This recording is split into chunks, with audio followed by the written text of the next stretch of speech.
Welcome friends. दोस्तों, भारत के ऊपर मैसिव टैरिफ लगने जा रहा है। डोनाल्ड ट्रंप का कहना है कि Bharat is a not good trading partner.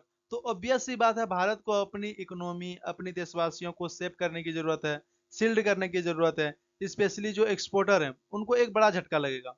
इसको देखते हुए कहीं ना कहीं यहाँ पे जो खबर आ रही है, आप जैसा कि खबर में देख सकते हैं, India plans arrest 20,000 crores exports promotions missions to offers US tariffs impacts boost global trades।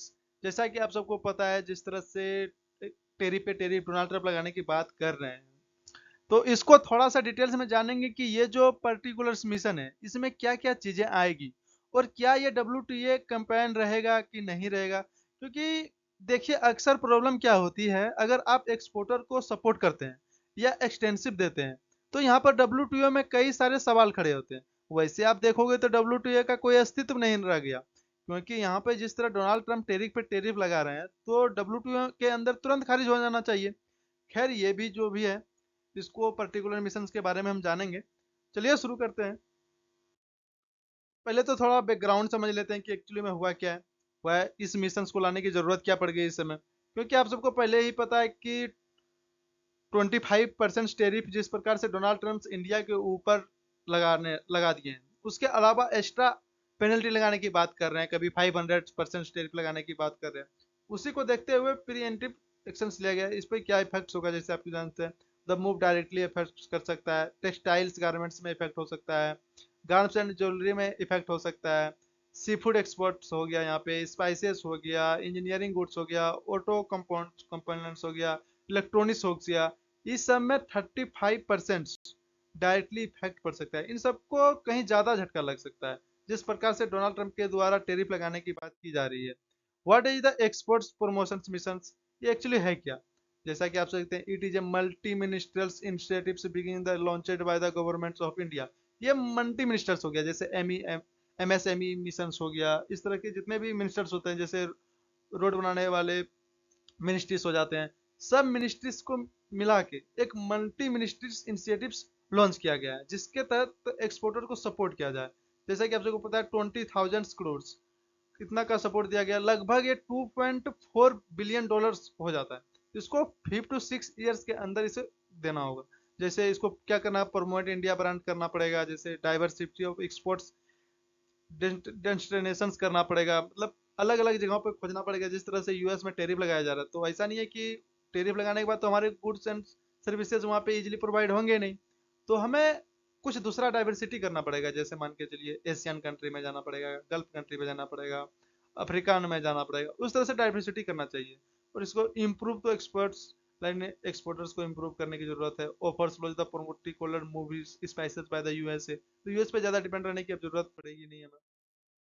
Objective क्या है इसका। ऑब्जेक्टिव जैसे आप सबको भी पता है, जैसे export the supporters, support export करने वाले जो भी हैं उसको सपोर्ट कर किया जा रहा है गवर्नमेंट के द्वारा। जैसे easing for the ACS for the mess promoting the factors and the alternative financing supporting जो भी है, उसको थोड़ा सपोर्ट करने की जरूरत है। जैसे मार्केट डाइवर्सिफिकेशन, जैसे targeting the new trades partners, Asians, Middle East, Africa, ये सब जगह पे हमें डाइवर्सिफाई करने की जरूरत है।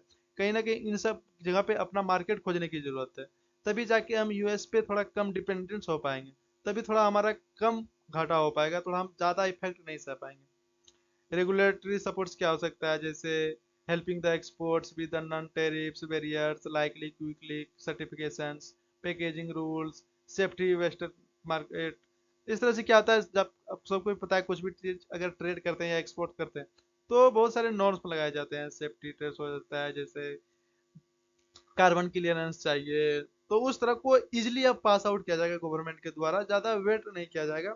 थोड़ा मतलब रूल्स में थोड़ा लूजी बरती जाएगी, जिसके कारण से एक्सपोर्टर को थोड़ा मोटिव मिले और इजिली वो एक्सपोर्ट कर पाए। जैसे brand India promotions, launching the global campaigns, the push India is the products is the exhibitions किया जाएगा। लाइक एम्बेसीज जो होते हैं, इन्फ्लुएंसर जो होते हैं, ट्रेड फायर्स जो होते हैं, इन सबको बुला के एक तरह से क्या किया जाएगा, ब्रांड इंडिया को प्रमोट किया जाए। जिस तरह से किसी को मान के चलिए किसी मूवी का प्रमोशन करना होता है या किसी ब्रांड को करना है, जैसे विराट कोहली MRF के ब्रांड एम्बेसडर हुए, तो इसी तरह वो ब्रांड अगर इंडिया एम्बेसडर करना है तो एम्बेसी सबको बुलाया जाएगा, जैसे आपको भी पता है अलग अलग कंट्री में अलग अलग देशों के एम्बेसीज होते हैं। तो इंडिया में भी बहुत सारे एम्बेसीज हैं, तो उनको बुला के ये ब्रांड एम्बेसडर किया जाएगा। जैसे अभी मान के चलिए क्या हो जाए, डिजिटल इंफ्रास्ट्रक्चर भी किया जाएगा, creation is the unified portal किया जाएगा, Bharat trade net, Bharat trade net, इसको एक तरह से पोर्टल बनाया जाएगा। इस पे जाके आप सारी सारी इंफॉर्मेशन ले सकते हैं, जिससे आपको आसानी हो एक्सपोर्ट और इम्पोर्ट करने में। और इसके आगे जैसे स्ट्रक्चर ऑफ द मिशन क्या होगा, जैसे फाइनेंशियल ईयर आपको भी पता है 2026 चल रहा है, इसमें 2250 करोड़, 2250 करोड़ का फंड किया जाएगा। इस जैसे फंड बजट एलोकेशन किसको जाया जाएगा, जैसे पायलट हो गया, हाई रिस्क सेक्टर्स हो गया, जैसे textiles and the sea food spices, ये सब थोड़ा हाई रिस्क में जा रहे हैं, तो इसको पहले सपोर्ट किया जाएगा। जैसे उसके बाद फेज 2 में भी किया जाएगा, जैसे RS 20,5 to 6 ईयर में जो को फंडिंग फॉर्म्स किया जाएगा, ministry of medium exchange, medium enterprises किया जाएगा, एक्सटाइन बैंक किया जाएगा, कंपेयर मिनिस्ट्री किया जाएगा, पब्लिक प्राइवेट पार्टनरशिप, इन सबको भी प्रमोटिंग किया जाएगा। बट पहले जो हाई रिस्क है पहले उसको प्रमोट किया जाएगा। एक्चुअली इसमें प्रॉब्लम क्या आ सकती है, जैसे ईपीएम वर्सेस डायरेक्ट सब्सिडी क्या हो सकता है कि आप जैसे डायरेक्ट सब्सिडी नहीं दे सकते हैं, वरना वे डब्ल्यूटीओ में बहुत सारे सवाल उठ जाते हैं। बट इनका कहीं महत्व रह नहीं गया है, क्योंकि जिस तरह से यूएस वाले टैरिफ लगा रहे हैं, तो अगर डब्ल्यूटीओ इतना ही पावरफुल बॉडी है तो उसे डायरेक्ट रिजेक्ट करना चाहिए। But we know like USA is a super country, okay, super power country, तो उसके ऊपर कोई उतना इफेक्ट पड़ नहीं सकता। वही होते हैं ना, अगर कमजोर व्यक्ति हो तो उसको सब कोई बोलने के लिए आते हैं, बट जो एक बड़ा व्यक्ति है उसे कोई नहीं कुछ बोल सकता। तो वही यहाँ पे वर्ल्ड में भी देखने को मिल रहा है, जैसे focus on the specially building the infrastructures and the compile supports followers WTO campaigns schemes like road act, interest equalisation scheme करना पड़ेगा, पीएलआई को प्रोटेक्शन इनिशिएटिव्स, इन सबको देखने की जरूरत है। Integration with the trade negotiation क्या हो सकता है, जैसे इम्प्लीमेंट स्ट्रेटेजी, ऑर्गेनाइजेशन से balance trade experience, track talk with USA, हम लोग यूएसए के साथ भी अभी टॉक कर ही रहे हैं, क्योंकि जिस तरह से हम लोग ट्रेड वार तो अभी खेल नहीं रहे, क्योंकि डोनाल्ड ट्रम्प पता नहीं क्या करना चाह रहे हैं। पहले तो वो बोल रहे थे कि हम रूस और यूक्रेन का वार रुकवा देंगे, जब वो नहीं रुक पा रहे हैं, यूएस पे टैरिफ लगा के देख ली, जब नहीं कर पा रहे हैं, जबकि इंडिया इसके पहले एक्सपोज कर चुका है कि यूएसए और कैसे यूरोपियन यूनियन हमसे ज्यादा, कहीं गुना ज्यादा इंपोर्ट और कर रहे हैं रसिया से। ऐसा नहीं है कि सिर्फ ऑयल, और सारे जो भी चीज हैं वो भी इंपोर्ट कर रहे हैं, बट हम कर रहे हैं तो अब जो भी इंडिया रसिया के साथ कर रहे हैं जो भी कंट्री है, अब उसको इनडायरेक्टली पनिश करने की कोशिश कर रहे हैं। तो कहीं ना कहीं डोनाल्ड ट्रंप रसिया और यूक्रेन के युद्ध को रोकने में फेल हो गए। तो वही होता है ना, लाइक फ्रस्ट्रेशन निकालने के लिए कुछ से कुछ कर देते हैं, तो वही यहाँ पे डोनाल्ड ट्रंप करने की कोशिश कर रहे हैं। जैसा like tariff retail sponsor like textiles, specials, auto parts, market ऐसे लाइक फार्मास्यूटिकल्स, डिजिटल सर्विसेज, इन सब पे अभी बात चल ही रही, नेगोशिएशन हो ही रहा है। Impact in the sectors religion से हिट्स जैसे हो सकता है, क्या हो सकता है, टेक्सटाइल्स में जैसे हाज टेरिफ हो over 40%, Indian garments head to the USA. Sea foods में क्या हो सकता है, सेफ्रॉन्स हो गया, export competitive diversity, Vietnam Thailand वो जा सकते हैं। गारमेंट ज्वेलरी के India diamonds exporters tariff like Surat and Mumbai पे इफेक्ट पड़ सकता है। स्पाइसेस में क्या हो सकता है, जैसे गुजरात जेम्स हो गया, जैसे एक्सपोर्ट्स इफेक्ट हो सकता है। इंजीनियरिंग गुड्स में किसको हो सकता है, महाराष्ट्र को हो सकता है, तमिलनाडु को हो सकता है। जैसे इलेक्ट्रॉनिक्स गुड में क्या हो सकता है, components in the American brands in the sectors for the India now, so face added cost हो सकता है। इस सब पे काफी ज्यादा इम्पैक्ट पड़ सकता है। जैसे इंटीग्रेशन स्ट्रेटेजी क्या हो सकता है, looks for beyond the USA, जैसे India is the massive Asians African and Latin America to explore, जैसे हम लोग को अल्टरनेटिव खोजने की जरूरत है। क्योंकि जिस तरह से यूएस इतना ज्यादा हेवी टैरिफ लगा रहे हैं, वो अपनी मनमानी कर रहे हैं, if we will not choose या like an other way, so we will affected too much.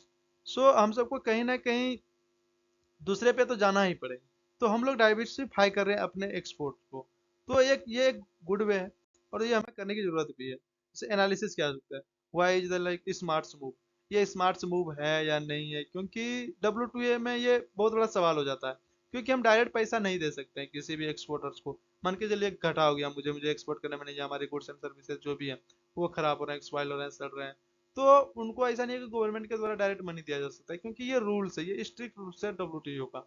But फिर तो यहाँ डब्ल्यूटीओ का फेलियर जब यूएसए के द्वारा कर ही दिया गया है, तो हमारे गवर्नमेंट इतना क्यों ही सोचे। जैसा कि time is the product lease and pre emptive response rather than reverse reactive policy.